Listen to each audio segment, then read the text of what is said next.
Bonjour et bienvenue sur cette chaîne. Je suis très heureuse d'être avec vous, surtout d'être très très bien accompagnée aujourd'hui par Jacques Martel. Jacques Martel, très connu pour ce grand dictionnaire des malaises et maladies, mais pas que. Puis aussi Lucie Bernier. Lucie Bernier, vous accompagnez Jacques depuis de très très nombreuses années. Vous en parlez d'ailleurs dans la préface du livre. Et ici, vous nous proposez une toute nouvelle édition de ce grand dictionnaire. Et qu'est-ce qu'il y a des informations supplémentaires? Et puis je suis bien sûr aussi avec Nicolas Méran, énergéticien. Et c'est donc toi, Nicolas, qui a sollicité cette interview. Alors pour commencer, Jacques, est-ce que vous avez un petit mot à dire sur ce grand dictionnaire, cette nouvelle édition? Vous avez encore été inspiré et qu'est-ce qu'elle est utile? J'ai envie de dire pour commencer. Ben, c'est une troisième édition, hein. La première édition est sortie en 98, la deuxième en 2007 et celle-ci en 2024. 30% plus d'informations que la deuxième édition.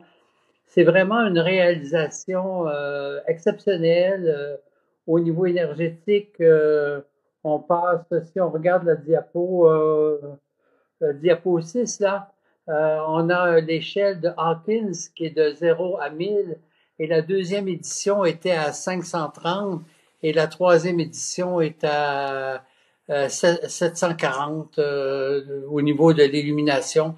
Donc l'énergie de la troisième édition est vraiment, vraiment supplémentaire avec 30% plus d'informations et tout le texte de la deuxième édition a été revisé. Alors, est-ce qu'on peut parler d'énergie justement, Nicolas? Parce que pour les personnes qui sont pas dans la spiritualité, qui sont très dans l'esprit logique, etc., c'est pas très compréhensible ce qui vient d'être dit. Moi, je comprends. Mais est-ce qu'on peut un peu plus exprimer les choses de manière un peu plus ludique, on va dire, pour toutes les personnes qui ne comprendraient pas le jargon énergétique? Alors oui, alors déjà bonjour à tous, mais Nancy, en fait, tu sais, on s'est rencontrés, nous, en fac de psycho, et dans les cours, dans la fac, on nous a parlé de ce grand dictionnaire des malaises et des maladies, sur la notion de, somatisation et compréhension. Donc j'allais dire, on a parlé effectivement du rayonnement de ce livre, mais aussi, même les psys aujourd'hui sont en train de s'intéresser à ça, et je pense qu'il y a même des médecins qui ont aussi cet outil, parce que c'est important de comprendre ou d'essayer de donner une compréhension symbolique aux maladies, même si évidemment nous on va pas faire ni médecine, ni diagnostic, ni préconisation de médicaments, évidemment. Pour en revenir à ce que dit Jacques, effectivement, tout peut être mesuré. Alors, il y a différentes échelles. Moi, j'utilise beaucoup le pendule et l'échelle de Bovie. Mais effectivement, ce livre est vraiment, comme il y a d'ailleurs en préface, un trésor de l'humanité, quoi. J'allais dire, c'est génial, c'est un travail énorme, formidable. Donc merci à Jacques, merci à Lucie. Moi, je suis un grand fan et c'est un outil que j'utilise avec mes clients. Voilà. Et donc, effectivement, je pense que c'est un livre qui va rester, qui va perdurer, qui va continuer à travers les années, tout simplement parce qu'il est utile. Et quand on est malade, on a besoin de mettre des mots sur nos mots et d'être aussi dans le symbolique. Et finalement, il n'y a pas tellement d'écart entre le symbolique et le réel, et c'est ce qu'apporte cet ouvrage, en fait. Et puis le grand dictionnaire des malaises et maladies, Nancy, pour ceux que c'est nouveau pour eux, mais le titre peut laisser penser, ce n'est pas un dictionnaire médical, hein. C'est les pensées, les sentiments, les émotions qui ont fait déclencher le conflit qui a amené la maladie. Donc, c'est complémentaire à toute autre approche médicale ou pharmaceutique ou quoi que ce soit, là. Ça rentre pas en conflit avec quoi que ce soit, mais ça aide à comprendre qu'est-ce qui se passe. Et plus j'en prends conscience, plus ça me donne des pistes peut-être de solutions ou de modifier. Si je modifie mes pensées, mes sentiments, mes émotions, il y a des chances, il y a plus de chances que je retrouve un état de santé. Et d'ailleurs, dans le dictionnaire, il y a une technique de guérison émotionnelle à la page 27, qui est la technique monosyllabique, qui donne des résultats tout à fait extraordinaires. Oui, Jacques, d'ailleurs, vous êtes passionné par ça. Hein. Vous avez, vous le disiez au début de toutes vos études, de tous vos cheminements sur le développement personnel, vous vous êtes très vite rendu compte qu'il y avait un lien entre émotion, maladie, âme aussi. Et là, je vais m'adresser à Lucie parce que Lucie, vous me l'avez dit, Jacques, hors caméra. Lucie, vous avez adopté une pratique assez personnelle pour pouvoir écrire cette nouvelle édition. Est-ce que vous pouvez un petit peu me raconter comment ça s'est passé? Eh bien, j'ai travaillé sur la deuxième édition aussi, donc la deuxième et la troisième édition. Et parce que c'est un sujet qui me passionne. J'ai toujours été curieuse de comprendre pourquoi certaines personnes sont malades, certaines personnes ne sont jamais malades. Comme moi, par exemple, quand j'étais jeune, je n'ai jamais eu ce que l'on appelle les maladies infantiles. Je n'ai jamais eu ces maladies-là, aucune. Donc, j'ai toujours été curieuse par rapport à la correspondance entre les émotions et les maladies. Donc, c'est un peu ce qui a fait aussi que je me suis joint à Jacques dans l'écriture du livre. Au tout début, c'était plus au niveau de la révision des textes, mais vu toutes les heures de cours, de stages, de développement personnel que j'ai pris avec les années, j'ai plus de 2500 heures de stage en développement personnel, donc environ 1200 heures de stage avec Jacques. Donc, c'est pour ça que je connais la façon qu'il pense, je connais ses principes, ses valeurs spirituelles. Donc, c'est pour ça que l'on travaille bien ensemble. Donc, j'ai été amenée à travailler dans le dictionnaire. Et ce qui est intéressant, parce qu'on a chacun notre façon de faire. Hein? Chaque auteur, chaque autrice a une façon d'aller chercher l'information pour inclure dans un livre. Et moi, la façon que ça s'est exprimé, c'est que lorsque j'écrivais sur une maladie particulièrement, je devenais la personne qui a cette maladie-là.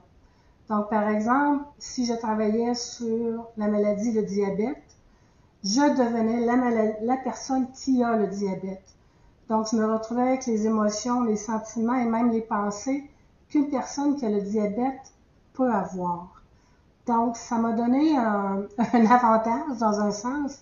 Ça m'a donné une porte ouverte sur l'univers d'une personne qui a le diabète et ça m'a permis d'aller chercher de l'information par rapport à ça.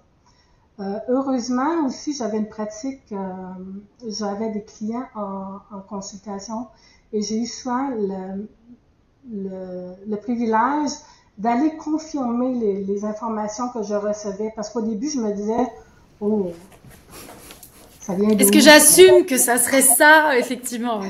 Ah, est-ce que c'est mon mental, d'où ça vient? Mais j'ai pu souvent confirmer que l'information que j'avais reçue était la bonne. Donc, je me suis dit, OK, c'est ma façon de fonctionner à moi, et je fais ça avec toutes les 1000 malaises et maladies du dictionnaire. Ouais, c'est assez impressionnant parce que c'est criant de vérité. Vraiment. Alors, certaines personnes n'y croient pas du tout, mais c'est vrai que quand on... Oui, Jacques? T'as le mot juste, vérité. C'est la vérité. C'est pas toute la vérité, mais ce qui est là, c'est la vérité. Alors, même dans mes vidéos que j'ai fait, plusieurs vidéos, des fois, je suis capable de me regarder et je suis capable de m'analyser et je regardais que dans ce qui est dit, je dis, ah, mais le mec, qu'est-ce qu'il dit? C'est la vérité. Comme je te dis, c'est pas toute la vérité, mais dans ce qui est dit, c'est la vérité. C'est ça qui est important. Oui, bon, moi je dirais même c'est criant de vérité avec S parce qu'il y a plusieurs vérités dans une seule situation. Oui, on peut même raconter plusieurs histoires d'une seule situation. Et là, c'est vrai que quand on lit, ben voilà, on va tous avoir des petits mots ou des gros mots. Et quand on lit les mots, il y en a plusieurs. Donc il y a plusieurs formes d'explication. Et ce que j'aime surtout, c'est à chaque fois à la fin l'acceptation de voilà, là j'ai pris par hasard, je crois pas au hasard, muscle. Bon, j'accepte de ralentir mon rythme de vie, je demande de l'aide, je me donne du temps pour accomplir mes tâches, mes muscles se reposent et je refais mes énergies, je suis la voie qui me convient et elle m'apporte une paix intérieure. Merci, c'est fait. Comme par hasard, j'ai fait du sport hier, je suis tombée là-dessus. Mais j'ai mal aux abdos. Mais c'est vrai que c'est hyper thérapeutique comme pratique. Comment est-ce que vous avez fait pour en faire un ouvrage aussi complet au fil du temps mais racontez-moi un peu la conception du livre au fil des générations même. Je veux dire, ça a commencé en janvier 91, hein, la première édition. Et les maîtres avec lesquels je fais affaire, qui est la lignée des maîtres Verhagi, m'ont informé que les malaises et maladies, c'était un prétexte. C'est un prétexte pour montrer à l'humanité que les pensées, les sentiments, les émotions qui sont dans l'invisible ont des répercussions physiques mesurables. Alors, si je prends conscience de ça, ça veut dire que si j'agis sur de l'invisible, mes pensées, mes sentiments, mes émotions, je peux avoir un retour positif aussi. Et dès les premiers jours que j'ai commencé à faire le manuscrit, en janvier 91, j'ai toujours su ça en mémoire, que c'était un prétexte pour montrer l'ouverture de conscience à avoir sur d'autres dimensions énergétiques, les émotions, les pensées, les sentiments, hein, qui agissent sur nous. Hein, on a un pouvoir de changer ça aussi pour améliorer notre santé. Et des fois, il y a l'intuition qui vient aussi. Et dans la première édition, des fois, quand je trouvais pas de correspondance, je faisais l'écriture automatique. J'allais en ligne et je faisais l'écriture automatique pour aller chercher de l'information, ainsi de suite. Et il y a des choses qui ont été trouvées, comme Lucie, des fois, a trouvé par le travail qu'elle faisait, des informations que d'autres... Je ne sais pas, moi, si on parle d'une otite, c'est toujours quelque chose que j'ai entendu et qui m'a choqué. Mais mis à part ça, il y a d'autres choses à côté ça peut être quelque chose que j'ai pas entendu qui m'a choqué aussi. Ça, on le dit pas. Alors, il y a beaucoup de choses, des fois, qu'on a pu compléter qui vont au-delà des principes ordinaires qu'on peut retrouver un peu partout avec d'autres auteurs, là. Oui, de toute façon, le dictionnaire des malaises maladies, c'est mondialement connu et c'est vrai que c'est incontournable. Nicolas, du coup, toi, tu utilises ce dictionnaire dans tes consultations? Oui, et puis alors moi surtout, j'allais dire, j'avais celui-là qui fait quand même déjà 600 pages, et puis je reçois celui-là qui en fait 800 pages, et puis quand même je suis allé faire le check-up en comparant, et j'ai vu que les trucs étaient complètement réécrits.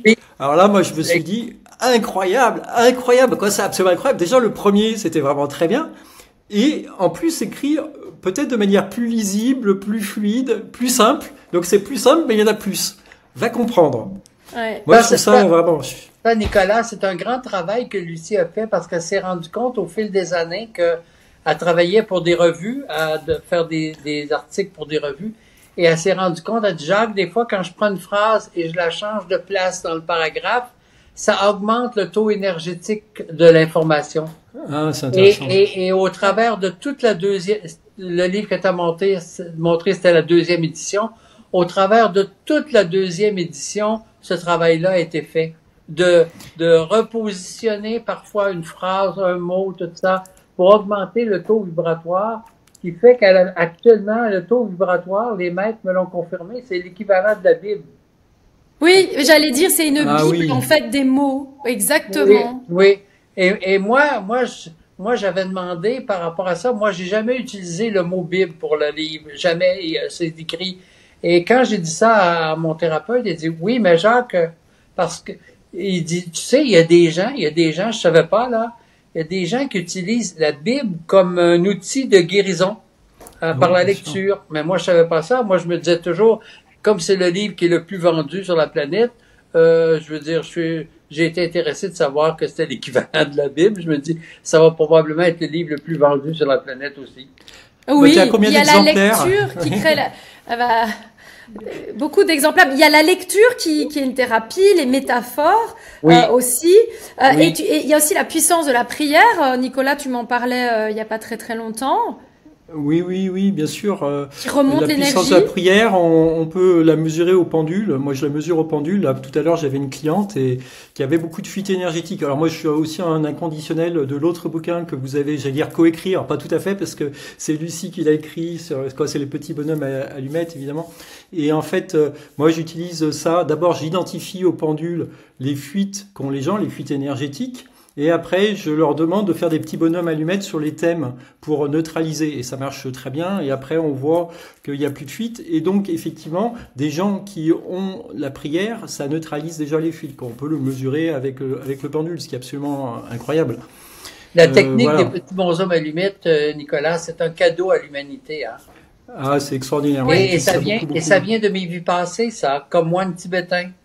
Parce que Ah, le bouddhisme, une des caractéristiques principales, c'est le détachement. Alors, c'est comme si j'enseigne le détachement sans parler de religion. C'est ça. oui, Et c'est vous dites, intéressant. Oui. c'est la thérapie courte la plus efficace que vous connaissiez, et c'est C'est vrai ça. que C'est c'est ça. une ça va ensemble en fait, entre décoder les mots par des mots, après faire les bonhommes allumettes. Lucie, comment vous gérez un peu ces deux pratiques justement entre l'intuitif de j'explique ce qu'est le mal pour essayer de créer la conscience et de se guérir, s'auto-guérir. Et quelque part, je fais aussi les bonhommes allumettes. Comment vous alliez un peu ces deux pratiques-là?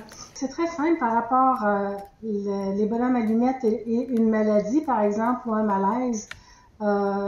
Si j'ai un malaise ou une maladie, je me mets moi à gauche en parfaite santé, donc je fais de la technique des bonhommes allumettes. Donc moi, Lucie Bernier en parfaite santé, et à droite, je mets Lucie Bernier et avec le nom de la maladie.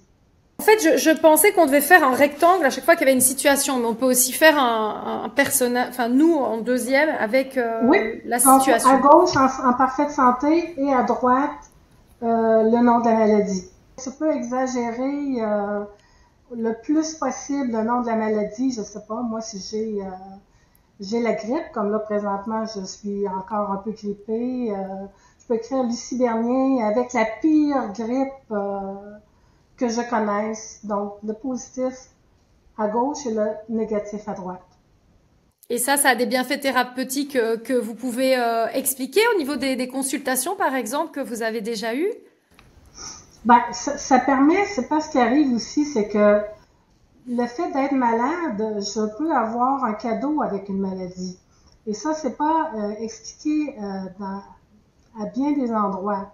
Parfois, il y a un bénéfice, il y a un cadeau à être malade, euh, qui est inconscient la majorité du temps. Et souvent, bon, ben, ça me permet d'avoir quelques jours de congé au travail.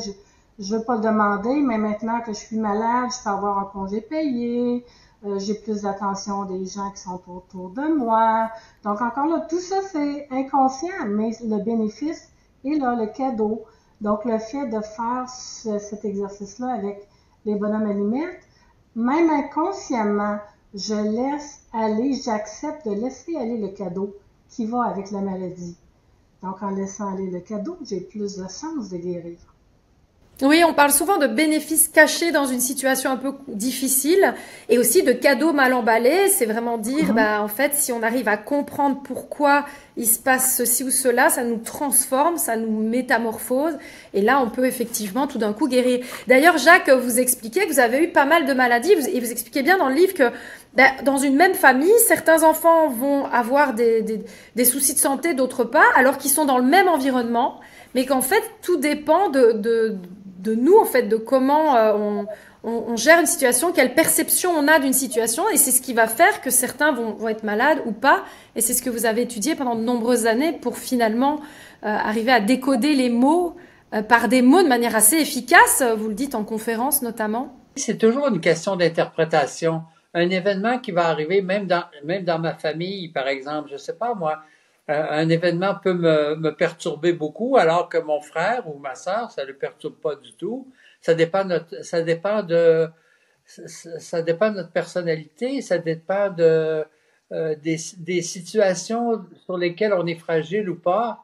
Alors, le fait de lire les informations dans les grands dictionnaires de malaises et maladies permet d'identifier ça. Et donc, ça permet aussi de savoir sur quoi travailler. Et ce livre-là aide beaucoup aussi les hypnothérapeutes. Hein. Moi, pour le coup, c'était pas le Ouais. FPP que j'ai découvert le livre, c'est mon Oui, praticien en hypnose qui m'en a parlé. oui, parce que ça agit beaucoup. C'est beaucoup au niveau du subconscient, l'interprétation qu'on fait par rapport à des maladies. Là. Parfois, en conférence, je donne un exemple de, grosso modo, là, rapidement, un père qui arrive à la maison et qui est en boisson, et il y a 3 frères qui sont ensemble. Il y en a un qui dit, il n'a pas besoin de louer de vidéo ce soir, la vaisselle va voler, tout ça, il va avoir de l'action. Le deuxième, il dit, moi, avoir un père comme ça, j'aimerais mieux pas avoir de père, de voir la violence. Et le troisième, il dit, moi, mon père, là, s'il boit beaucoup, c'est parce que probablement qu'il y a beaucoup de peine à l'intérieur de lui et c'est de la façon qui soulage sa peine. Donc, le même événement, trois personnes, trois interprétations différentes qui vont s'attirer trois situations différentes dans leur vie. Oui, c'est exact. Là, par exemple, quand on va sortir de cette interview, même les personnes qui vont regarder l'interview vont toutes avoir des souvenirs différents par rapport à leur propre perception. Bien sûr, bien sûr. Et ce que je trouve assez remarquable, en gros, c'est comme si vous aviez des antennes et que vous étiez connectés, que ce soit Jacques ou vous, Lucie, à quelque chose de plus grand que nous, qui fait que vous arrivez à décoder les choses de l'intérieur, comme vous l'expliquiez, vous avez incarné les choses pour les ressentir. Pour cette troisième édition, Nancy, la lignée des maîtres Verhagi nous ont assigné un maître qui s'appelle Shamouz Tabriz, et vous aurez la photo, qui est un des gardiens des archives akashiques pour nous aider à faire le manuscrit de la troisième édition, ce qui a aidé à ce qu'on soit davantage connecté à notre intuition, à la conscience universelle et à tout le processus pour aider les gens avec cette nouvelle édition qui est tout à fait extraordinaire. Je voudrais rajouter un truc, c'est que aussi pour nous Français, ce qui est surprenant, c'est que le livre est au jeu. Et Jacques, tu m'avais donné ce conseil, et j'ai réécrit mon premier bouquin à cause de toi, mais dans tout ce jeu, quoi, ou grâce à toi plutôt. Grâce. Et c'est vrai que c'est vraiment, quoi, peut-être que c'est mieux que d'ailleurs que tu dises pourquoi tu m'avais dit de tout réécrire au jeu et pourquoi tu utilises le jeu dans ce livre. Surtout en conférence, là, c'est parce que si je dis vous, ça met une distance entre moi et la personne, que ce soit en conférence ou dans les écrits. Alors, quand je dis je, le cerveau, il enregistre je. Il n'y a pas besoin de faire la traduction. Mais, sauf qu'en conférence, à tous les 10 minutes à peu près, je veux dire, lorsque je dis je veux dire chacun d'entre nous, parce que les gens, ils peuvent penser, ah, Jacques Martel, il a fait une belle conférence, mais il parlait juste de lui. Alors, je veux dire chacun d'entre nous. OK? Donc, quand je lis le livre au je, mon cerveau, il entend je, il peut pas dire, si je lisais vous, ah oui, mais il parle de quelqu'un d'autre, c'est pas mon cas, c'est pas, non. Mon cerveau, maintenant, il a enregistré je. Alors, il y a plus de chances que je puisse prendre la responsabilité de l'information que je reçois, tout simplement, et que ce soit plus efficace. D'autres choses à ajouter, Nicolas, sur le sujet? Ouais. Ah bah sur le sujet, le jeu. Ah bah non, mais je suis trop admiratif devant vous deux, Lucie et Jacques, et devant ce livre. Je trouve que c'est très très bien. Voilà, j'utilise tout le temps. Oui, alors tu utilises tout le temps le dictionnaire des mots et des maladies et des malaises. Tu utilises aussi les bonhommes allumettes. Oui. Donc les bonhommes allumettes, Lucie, ça c'est vous qui avez écrit ce livre au démarrage. Comment ça s'est passé? Bien sûr, c'est Jacques qui a créé la technique, mais ça fait, mon Dieu, la première fois, ça remonte à quelle année, Jacques, où tu as commencé à... Ça doit être 93, j'ai l'impression, Lucie, 93. En 1993. Oui. Donc, ça fait déjà, ça fait plus de 30 ans que je connais la technique, qui a évolué avec le temps. Et je trouvais que c'était tellement merveilleux comme outil, simple mais efficace, que tout le monde peut utiliser et qui j'ai pas besoin de mon mental parce que moi je trouve ça merveilleux d'avoir des outils justement que j'ai pas besoin d'utiliser mon cerveau, mon mental, mon rationnel, c'est compliqué. Les bonhommes allumettes, c'est simple, c'est 7 étapes, il y a 5 principes à suivre qui sont très importants. On n'a pas besoin de mettre d'autres étapes, de rajouter des choses. Vous faites la technique comme elle est montrée dans le livre et ça fonctionne. Donc moi j'aime ce genre de technique-là. J'ai vu des résultats, je l'utilise presque à tous les jours dans ma vie canadienne, même après 30 ans. Et dans chaque situation, par exemple aujourd'hui, j'ai fait les bonhommes allumettes avec notre rencontre aujourd'hui. Seulement pour m'aider à être plus centrée, à être plus à l'écoute par rapport à ce qui va se passer. Tu vois? Donc, c'est pas que j'étais stressée, que j'avais peur à rien, mais juste pour m'aider à faire un genre de ménage énergétique pour être le plus ouverte et à l'écoute possible lors de notre rencontre. On y vient à l'énergie, voilà, c'est là que je voulais arriver. Et vous, Lucie, quand vous ressentez les choses, c'est quoi? C'est parce que vous êtes à un haut niveau énergétique, donc vous avez une super intuition, ou alors c'est parce que vous êtes médium? Alors Jacques dira, mais c'est parce qu'on a été aidé. Moi, je voudrais mettre un nom à ça. C'est une très bonne question. Mon Dieu. Parce que moi, par exemple, je suis hyper empathe, mais je sais jamais si c'est que de l'empathie ou si c'est quand même un don, parce que j'arrive quand même à ressentir les non-dits, etc. Et c'est difficile de mettre un nom là-dessus, sur des intuitions fortes et vraies. Oui, je dirais que c'est vraiment être à l'écoute de mon intuition, mais c'est l'ouverture. C'est vraiment une ouverture. C'est toujours le mot qui me venait quand tu me posais la question, Nancy. Et lorsque vous disiez, OK, les mots ont été changés, tout a été réécrit, et mon intention, c'est que l'ouverture soit dans chaque mot. Parce qu'il est facile d'écrire d'une façon telle que les gens commencent à se sentir coupables, le négatif dans les négations, par exemple. C'est très facile d'aller dans ce courant-là négatif, mais tout est écrit au positif, même si on parle de maladie, et c'est pas évident, les émotions qui sont rattachées à ça. Mais lorsque j'ai relu le dictionnaire, c'était ça pour moi, c'est cette ouverture de conscience dans chaque mot qui est utilisé pour permettre à moi, comme lecteur ou lectrice, parce que le plus je suis, lorsque je lis quelque chose, le plus je me sens accompagnée, le plus je sens qu'on me comprend, le plus je vais avoir tendance à lire et à vouloir continuer à lire. Et ce sont des commentaires que j'ai reçus de plusieurs personnes avec la 3e édition. C'est qu'on me disait, on a fait 3 salons, j'ai fait 3, j'en ai fait plus de salons en France à l'automne dernier, et plusieurs personnes m'ont dit, lorsque je commence à lire le dictionnaire, j'ai le goût de continuer à le lire comme si c'était un roman. Donc pour moi, c'est un beau cadeau d'entendre ça, parce que ça me dit, les gens sentent cette ouverture est présente dans les mots.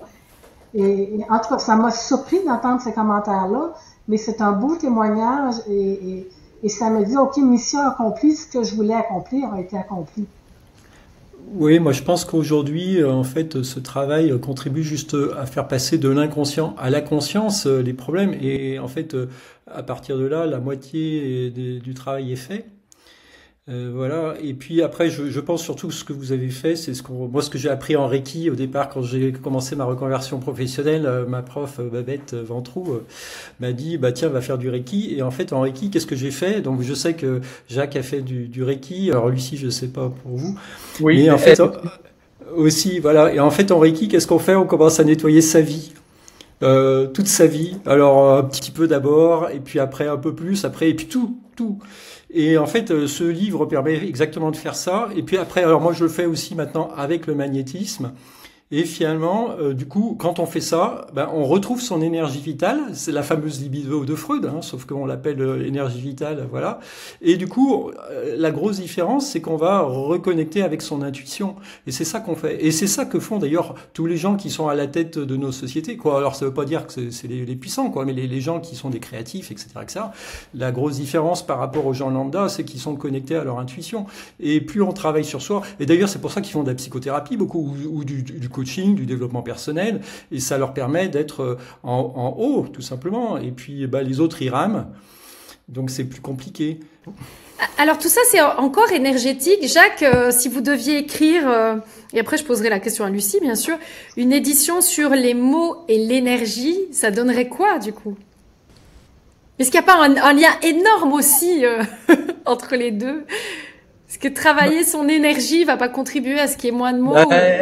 Nancy, tout tout est énergie, là. Nicolas, il parlait de Reiki, mais les sept centres d'énergie principaux, les 7 chakras, je peux pas être malade et que tous mes centres d'énergie soient équilibrés. Tout ça, c'est un complément. C'est juste que quand j'ai commencé, même en 91, à faire le grand dictionnaire de malaises et maladies, qui s'appelait à ce moment-là le dictionnaire de la médecine de l'âme, mais j'ai changé le titre en cours de route. Tout est énergétique, mais j'ai dû mettre des balises pour pas me disperser sur beaucoup de sujets alentours. Mais le grand dictionnaire des malaises et maladies, c'est un pilier fondamental pour accéder à une information qui peut me permettre de toucher à des guérisons émotionnelles, surtout en utilisant la technique de la page 27, qui est la technique monosyllabique. Hein? Qui libère... Ah ben c'est très bien d'en parler parce que j'arrive pas à la comprendre. Syllabe par syllabe, en prenant 1 seconde par syllabe, et ça fait vibrer au niveau du cœur. Et s'il y a une émotion qui est retenue, il y a des chances que l'émotion monte, qu'elle ressorte, OK? Et que l'énergie... Parce que souvent, les conflits, c'est une interprétation d'un manque d'amour. Mais comment remettre l'amour dans la situation? Avec la technique monosyllabique, qui consiste à lire la maladie syllabe par syllabe en prenant 1 seconde par syllabe, ça libère l'émotion. Et si je libère l'émotion, qui est à la source du conflit qui a amené la maladie, bon, ben, il se passe quoi à ce moment-là? Si le conflit est réglé, ben, il y a des chances que au niveau physique, émotionnel, tout ça, il y a des choses qui se régularisent, tout simplement. Et c'est extraordinaire ce qui peut se passer. Juste avec ça, là. Il y a des gens qui sont allés chercher des guérisons émotionnelles. Juste en faisant cette technique, c'est pour ça qu'il faut absolument avoir la 3e édition du livre, même si on a la première. Parce que oui, déjà, Nancy, la technique monosyllabique était dans la première, était dans la 2e, oui. mais les gens allaient pas la voir. Alors, ce qu'on a fait avec celui-là, j'ai dit là, ça marchera pas. À la fin de chaque lettre, il y a une page complète avec la photo de Lucie, qui est en train comme de lire le dictionnaire. Et ça dit, allez voir à la page 27 la technique monosyllabique de guérison émotionnelle. Après les A, après les B, après les C, après les D. Donc, 26 fois dans le livre. Fait que les gens pourront plus le dire, ben non, mais je savais pas que ça existait. Voilà. Mais ça existe. C'est surtout qu'il y a 30% en plus de maladies répertoriées dans celui-ci. Et que l'idée pour utiliser cette technique, c'est de lire effectivement les mots liés au mal en question que l'on recherche. Tu montres quelque chose, Nicolas? Oui, effectivement, j'avais pas vu, mais j'ai montré la page où il y a bien effectivement après chaque lettre, et je disais, j'avais pas vu, mais j'avais bien vu que la technique, surtout, je trouve que c'est bien expliqué au début du livre. Même les préfaces sont refaites et il y a bien la réexplication. Nicolas, ça y était avant. Ça y était depuis 1998. Depuis le texte n'a quasiment pas changé. Mais les gens n'allaient pas voir le début. Non, je l'ai pas vu, je sais pas. Non. Fait que là, c'est pour ça qu'à chaque fin de lettre du dictionnaire, j'ai mis une page comme ça pour que les gens, éventuellement, disent, ben, je vais aller voir, il parle de guérison émotionnelle. Vois-tu, là? Et même toi, tu l'as pas vu encore et tu avais le livre. Alors, j'utilisais quand même, mais c'est vrai que non, mais c'était bien, c'est redescendu dans la conscience, là, pour le coup. Oui, c'était nécessaire, merci. Okay. Lucie, alors, pour vous, qu'est-ce qui cause les maladies? C'est uniquement le problème psychologique? Est-ce que c'est le problème psychologique qui va faire qu'on va tout d'un coup avoir de moins en moins d'énergie au point que le corps va créer une maladie? Ou est-ce que c'est la maladie qui pompe un moment l'énergie, qui vous devient un petit peu mélanger les deux? Vous diriez quoi? C'est une très bonne question. Le titre le dit, hein, les pensées, les sentiments et les émotions à l'origine de la maladie. Donc, si je suis malade, c'est que je porte en moi des émotions qui sont non gérées, qui amènent un déséquilibre à l'intérieur de moi. Et si ces émotions-là, mal gérées, je les ignore, et que ça perturbe dans le temps, c'est qu'à un moment donné, ça va se transformer en maladie. Donc, il va y avoir tellement un stress psychologique, dans le fond, émotionnel que je vis, qu'à un moment donné, ça va devenir trop pour mon cerveau et ça va se transformer au niveau d'une maladie pour pour me dire, OK, il se passe vraiment quelque chose là.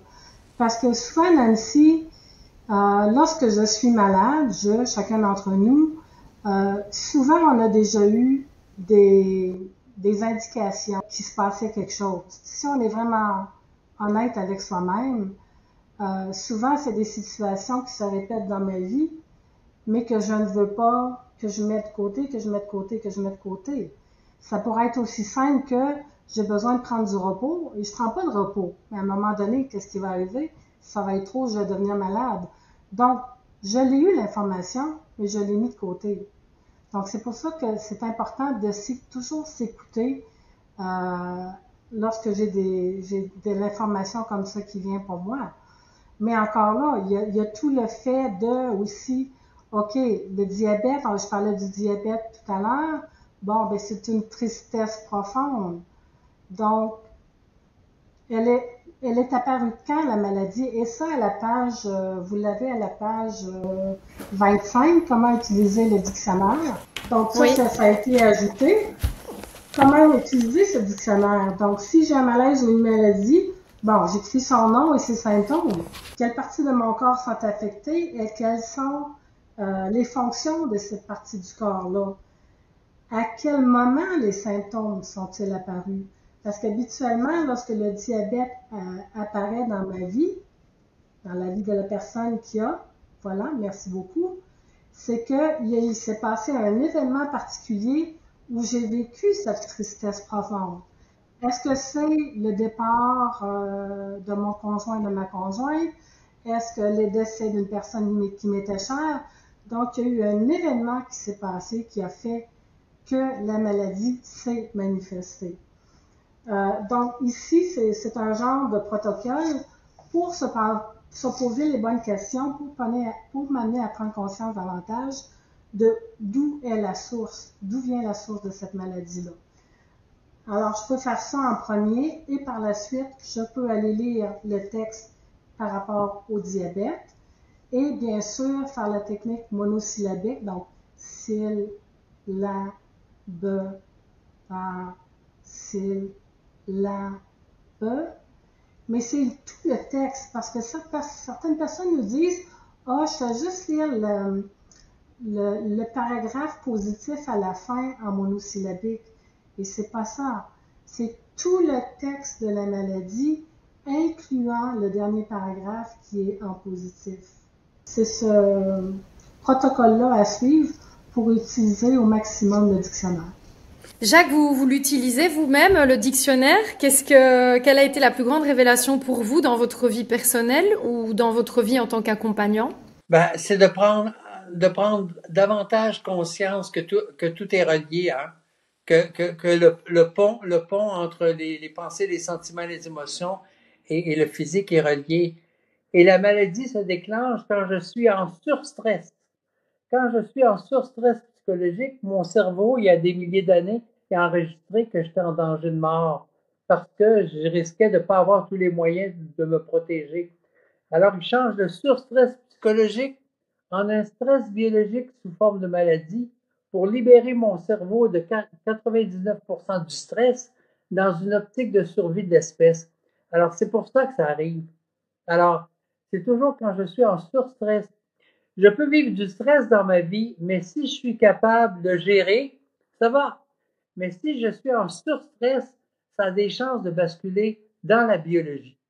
Alors, le grand dictionnaire des malaises et maladies m'aide à identifier où est mon surstress. Et peut-être que mon surstress était inconscient. Peut-être que je m'en rendais pas compte que j'étais en surstress. Par exemple, une femme qui a un cancer du sein, c'est toujours parce qu'elle est en surstress par rapport à ses enfants ou ce qui représente ses enfants. C'est toujours ça. Moi, ça me prend 30 secondes, 1 minute à découvrir quand je pose une question à quelqu'un. La personne va me dire, oui, je m'en fais pour mon enfant. Oui, je m'en fais pour mon petit-neveu qui est comme mon enfant. Ou je m'en fais pour mon mari. Oui, ben c'est pas son enfant. Oui, mais la portion de son mari qu'elle s'occupe comme si c'était son enfant, si ça devient en surstress, elle peut déclencher la maladie. Alors, le sachant, tant mieux s'il y a des thérapies, s'il y a des opérations qui peuvent aider, tant mieux. Mais si ça ne se règle pas, il risque d'avoir une récidive. Vois-tu? Alors, ça aide à prendre conscience. Et dans le livre, les 5 étapes pour parvenir à la guérison, qui sont la connaissance, l'ouverture, le lâcher-prise, l'acceptation et l'action, le grand dictionnaire des malaises et maladies aide à assumer ces 5 étapes-là. Surtout quand Lucie parlait d'ouverture, ben ça aide à l'ouverture parce que j'ai la connaissance, je sais d'où est-ce que ça vient, je sais qu'est-ce que j'ai à changer, tout ça, et je sais c'est quoi ce sur quoi je dois lâcher prise. Et avec le lâcher prise, ben, je peux utiliser les bonhommes allumettes, qui, le point fondamental de l'efficacité des bonhommes allumettes, c'est que ça agit directement sur le subconscient. Et voilà la magie des bonhommes allumettes, la simplicité qui a été trouvée pour avoir accès au subconscient. Et un des livres les plus vendus dans le développement personnel, c'est le pouvoir du subconscient. Si je donne l'information à mon subconscient, il travaille pour moi. Alors les bonhommes allumettes, là je les montre. Je montre un peu le dessin que vous avez fait avec Lucie dans une vidéo. Donc là ça se voit à l'image. Est-ce que vous pouvez expliquer juste parce que on a peur de faire ça. Moi j'aurais eu peur par exemple de le faire. Je vous dis, ça doit, et d'ailleurs ça doit être une peur collective ça, de faire ces bonhommes allumettes juste avant le tournage. J'ai peur que ça se passe mal. Alors que vous dites l'inverse, Lucie. Vous avez dit tout à l'heure, moi je l'ai fait avant justement pour que ça se passe bien. Mais sauf que des fois quand on fait les bonhommes allumettes, il peut y avoir des séparations, mais en fait, c'est parce que c'est pour le meilleur de chacun. Expliquez-moi un peu en quoi c'est vraiment bénéfique. Oui, mais Nancy, quand tu fais les bonhommes allumettes, si tu le fais avec l'émission qu'on fait actuellement, toi, tu te mets dans la lumière, tu mets l'émission dans la lumière, tu mets les deux dans la lumière, tu traces les lignes d'attachement conscient-inconscient et tu coupes. Et ce qui va être ce qu'il y a de mieux pour toi, ça va être d'être plus centré. Et des fois, quand les gens le font avec leur partenaire de vie, ils hésitent de couper, mais on se coupe pas de la personne, on coupe l'attachement. Ça coupe pas l'amour. Au contraire, l'attachement, c'est pas de l'amour. Alors, quand je coupe l'attachement avec quelqu'un, ça met plus d'amour dans la situation. Mais comment on différencie attachement et amour, justement? Ben, attachement et amour, je sais pas, moi. Des gens, ils vont dire... Moi, je comprends pas trop la différence, mais pour moi, quand j'aime, je suis attachée. Des fois, des gens ils vont dire c'est normal d'être attaché à ses enfants parce que je les aime. Mais c'est faux comme interprétation. Si je les aime, je peux les aimer. J'ai un rôle d'éducateur, tout ça. Mais si je suis attaché, je vais essayer inconsciemment de contrôler pour pas qu'il arrive quelque chose. J'aurais peur qu'il arrive quelque chose. J'aurais peur de les perdre. J'aurais peur de ci. Alors, c'est mes peurs qui vont faire en sorte que je vais poser certains gestes ou avoir une certaine attitude.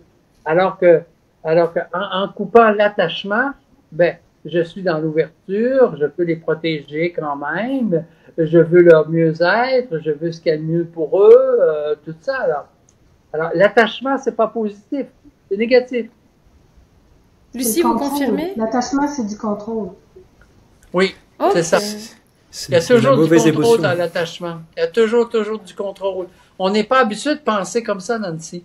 Mais c'est hyper dur, du coup, de contrôle. Ok, donc, mais par exemple, en tant que parent, je trouve que c'est hyper dur de faire les bonhommes allumettes avec ses propres enfants. Je l'ai fait, hein. Mais franchement, c'était dur pour moi. Oui, mais c'est. Dois-je avoir honte de le penser? Non, mais Nancy, ça peut être difficile parce que j'ai l'impression que j'ai raison d'être attaché à mes enfants. Oui. J'ai raison de vouloir du bien. Il faut l'être. J'ai raison de faire en sorte que je veux pas qu'il leur arrive tel ou tel événement ou quoi. Je comprends, mais peut-être que si je suis pleinement détaché, j'ai suffisamment l'énergie d'amour pour les protéger aussi. C'est ça, puis ils vivront les expériences qu'ils ont à vivre dans la vie. J'ai pas à avoir de contrôle là-dessus, là. je me donne plus de liberté et je leur donne plus de liberté. C'est ça qu'il faut comprendre avec la technique. Il y a aucun effet négatif à faire la technique. Même si je formule des choses qui seraient pas adéquates, il y a aucun effet négatif qu'il peut y avoir. Je suis dans la lumière, l'autre est dans la lumière, on est les deux dans la lumière, l'attachement conscient-inconscient, je coupe. Voilà, c'est tout. C'est tout. Toi, Nicolas, tu pratiques les bonhommes allumettes à chaque séance avec tous tes accompagnants. Tout le temps. Le petit plus que je fais, c'est que avec le pendule, alors je triche un peu parce que je vais plus vite. C'est-à-dire que par exemple, je donne des dates aux gens sur lesquelles, alors je leur donne des dates de supposés traumatismes. Alors par exemple, là, j'ai eu aujourd'hui une dame je lui ai dit, eh ben, vous avez été victime d'un envoi négatif d'énergie. Alors elle me regarde, elle me dit un sort. Bon, on peut appeler ça comme ça, on va dire un envoi d'énergie négatif. Et en fait, je lui dis, voilà, et par contre, c'était à ce moment-là dans votre vie. Elle était très étonnée, et je lui dis, mais en fait, ce que je vous dis, je vois, parce qu'avec le pendule, je vois qu'il y a des fuites énergétiques. Donc, je vous propose de faire les bonhommes allumettes. Donc là, je lui ai fait 2 fois. Alors, je vous donne un truc, hein. Alors, Jacques, j'espère que tu m'en voudras pas, mais j'ai optimisé ta méthode. Donc là, je l'ai fait une fois entre elle et la personne qui lui a fait ce sort, qu'on va appeler le sort, hein. Et puis, je lui ai fait faire une deuxième fois, une fois avec cette personne, une fois entre elle et la personne qui lui a fait le sort. Par contre, là, j'ai rajouté quelque chose. J'ai rajouté dans l'aura, l'aura ou le soleil, les sorts qui avaient été mis à cette personne. Et là, par contre, je me suis protégé, je l'ai protégé. Et en fait, alors souvent, là, les méthodes pour protéger, c'est un peu différent. Donc là, je lui ai dit, ah ben, dans votre cas, pendant que vous faites les bonhommes allumettes, ce qui est très important dans votre cas, c'est que vous priez en même temps. Elle m'a dit, ah ben ça tombe bien, je suis quelqu'un de très spirituel. Et puis elle comprenait pas pourquoi elle avait eu tous ces problèmes dans sa vie. Et puis, alors je lui ai dit, écoutez, on verra si ça marche pas. On n'est pas là pour être la vérité, on sait pas, on est dans le symbolisme. Donc ce qui est important, c'est que vous soyez mieux à la fin de la séance qu'au début. Par contre, moi, ce que je vois, avec un truc qui est rationnel, qui est pas du tout scientifique, avec le pendule, je vois qu'à la fin de la séance, vous n'avez plus de fuite énergétique. Alors je lui ai dit, et je vois aussi que votre énergie, elle est passée de 2000 bovies au départ de la séance à 900 000, parce qu'elle avait beaucoup travaillé. Alors je lui ai dit, là maintenant, vous n'avez plus besoin de moi, vous avez reconnecté à votre intuition. Donc vous pouvez venir, si vous voulez, on travaillera sur d'autres choses, mais maintenant c'est vous qui allez aider les autres. Et par contre, le problème que vous allez peut-être avoir, c'est que les autres vont vous considérer comme un gros chat. Et des fois, vous allez être obligé de leur dire, oui, c'est le moment, ou non, c'est pas le moment. Voilà, mais ça, c'est maintenant, vous aurez de toute façon la connexion pour savoir ce qu'il faut faire. Donc voilà. La technique des bonhommes allumettes. Hein. J'ai eu ça avec une accompagnée. Elle me disait que son ex l'harcelait et tout. Elle a fait les bonhommes allumettes, puis je l'ai eu à la prochaine séance. Elle me dit, je lui dis alors est-ce qu'il a continué? Elle me dit non, ça s'est arrêté. Ben c'est un effet. C'est le pouvoir du subconscient. Et j'envoie des programmations à l'autre personne des fois, et je peux envoyer une programmation disant, montre-moi, ma chérie, montre-moi que j'ai raison de penser que c'est pas bien d'être critiqué. Et la personne, elle reçoit ça. Et elle me critique parce qu'elle va dire, oui, Jacques, tu sais combien je t'aime, je vais te critiquer pour te prouver que tu as raison. Mais c'est pas Ok, donc quand on est insulté, quand on est menacé, quand on est maltraité régulièrement, c'est parce qu'on envoie un message inconscient à l'autre sur le fait, vas-y, fais-moi du mal. Parce que Nancy, j'attire ou je deviens ce que j'ai pas accepté entre 0 et 12 ans. Ça, c'est dans le livre Les 5 étapes pour parvenir à la guérison. J'attire ou je deviens ce que je n'ai pas accepté entre mes 0 et 12 ans. Okay. Voilà, c'est facile à trouver. Si par exemple, tu n'es pas respecté sur certaines choses, je vais te demander, Nancy, entre 0 et 12 ans, c'est quoi tu as pu vivre avec tes parents ou ton environnement où tu t'es pas senti respecté? Et souvent, tu vas me le donner comme ça et ça se répète dans ta vie d'adulte. Lucie, pour terminer, est-ce que vous auriez un lien à faire entre tout ce qu'on s'est dit, entre l'énergie, les maladies, le décodage important des mots Moi, je veux juste suggérer quelque chose aux lecteurs qui vont lire le dictionnaire. Assurez-vous de lire les 32 premières pages lorsque vous recevez le dictionnaire. C'est dans ces 32 premières pages, il y a la préface, l'introduction, vous avez l'historique. Vous avez comment utiliser le dictionnaire. La technique monosyllabique est très, très bien expliquée. Donc, c'est un genre de guide. Les 32 premières pages sont un genre de guide pour maximiser l'utilisation du dictionnaire. Donc, prenez le temps, ça va vous prendre quelques minutes. Et je veux aussi ajouter on a ajouté des annexes à la fin du dictionnaire. Une annexe où ce sont des commentaires de Jacques, soit des recherches qu'il a lues, des expériences personnelles. On a aussi des nouvelles illustrations du corps physique, parce que certaines personnes, bon, on n'a pas la connaissance, donc ça l'ajoute, voilà. Il y a même une boîte à outils à la toute fin, la dernière annexe, je crois que c'est l'annexe 10. Il y a multiples vidéos que Jacques a fait, certains je suis dans les vidéos aussi, qui donnent tellement d'explications sur soit que ce soit l'alcoolisme, soit que ce soit la maladie et les enfants. Bon, il y a une mine d'informations qui va vous aider à aller plus loin dans votre cheminement. Et en plus, vous avez donné un bel exemple justement pour s'entraîner à l'exercice de prononciation monosyllabique, rythmique et séquentielle, qui est un exercice à faire sur le cancer, qui est quand même le cas de pas mal de personnes. Donc, c'est vraiment très intéressant d'essayer. Jacques, justement, est-ce que vous avez envie de raconter une guérison particulière? Je m'abstiens parce que tu verras, tu vois qu'on parle toujours de guérison émotionnelle, hein? Parce que si on parle de guérison point à la ligne, c'est comme si ça touche dans le physique et je rentre pas au niveau médical ou quoi que ce soit. Et j'ai envie de dire merci 1000 fois ou plus au domaine médical, au domaine pharmaceutique pour tout ce qui peut nous aider, hein, dans notre développement ou dans les maladies. Ça, c'est complémentaire, mais écoutez, il y a des gens, des fois, que ce soit au Reiki, qui ont guéri des cancers, ou que ce soit autre chose, qui ont libéré les émotions et la guérison s'est effectuée, c'est tout. Mais bon, ça dépend des étapes, ça dépend de l'ouverture, ça dépend du lâcher-prise aussi. Mais c'est possible. Ce qui est important de retenir, c'est que c'est possible. OK? Donc, je ne ferai pas quelque chose si je pense que c'est pas possible, mais quand c'est possible, je peux tenter l'expérience. Tout est possible à celui qui croit, n'est-ce pas? Voilà, c'est ça. Et ce livre, même s'il y a seulement 1000 malaises et maladies, il y en a plus que ça qui existent. Mais à ma connaissance, c'est peut-être le livre dans le domaine qui est le plus pertinent sur la planète. Hein? Il n'y a pas toutes les millions de maladies qui existent sur la planète, là, mais c'est le plus pertinent. Voilà, au niveau énergétique, tout ça. Juste à prendre le livre entre les mains, déjà, c'est un outil de guérison émotionnelle. C'est ça qu'il faut retenir aussi.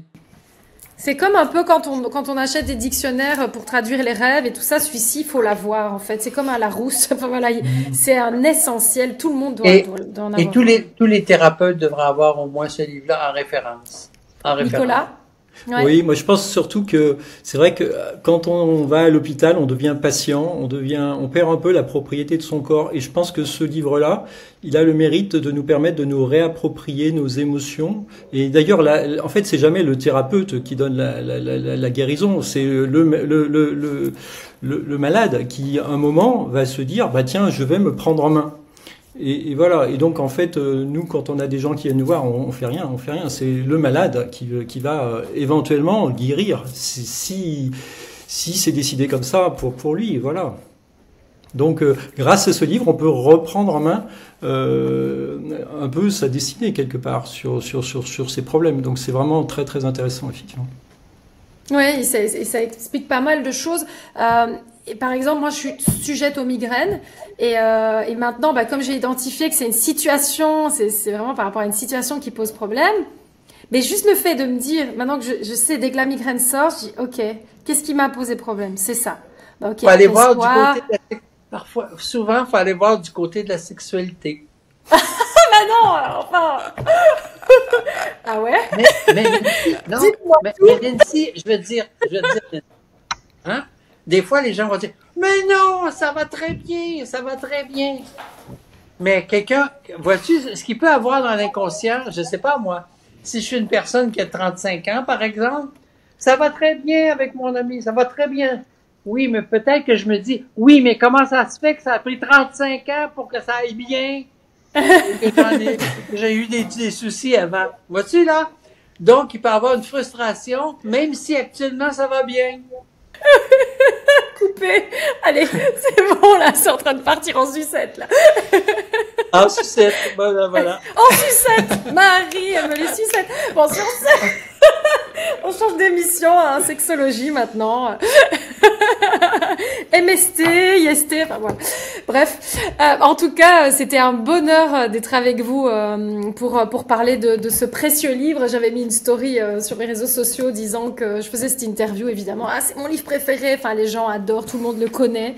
Donc, je vous souhaite un succès phénoménal avec cette édition-là. Merci de l'invitation, ça a été très agréable. Merci Nicolas, merci Nancy. C'est un livre extraordinaire. C'est un cadeau à se faire, une source d'inspiration. Et même les adolescents maintenant sont ouverts à cette approche-là. Donc c'est vraiment un cadeau à l'humanité, vraiment. Merci en tout cas pour cet ouvrage. Merci Nicolas pour l'invitation. Et on vous fait des gros bisous. Portez-vous bien. Merci. À bientôt. Au revoir. Ciao.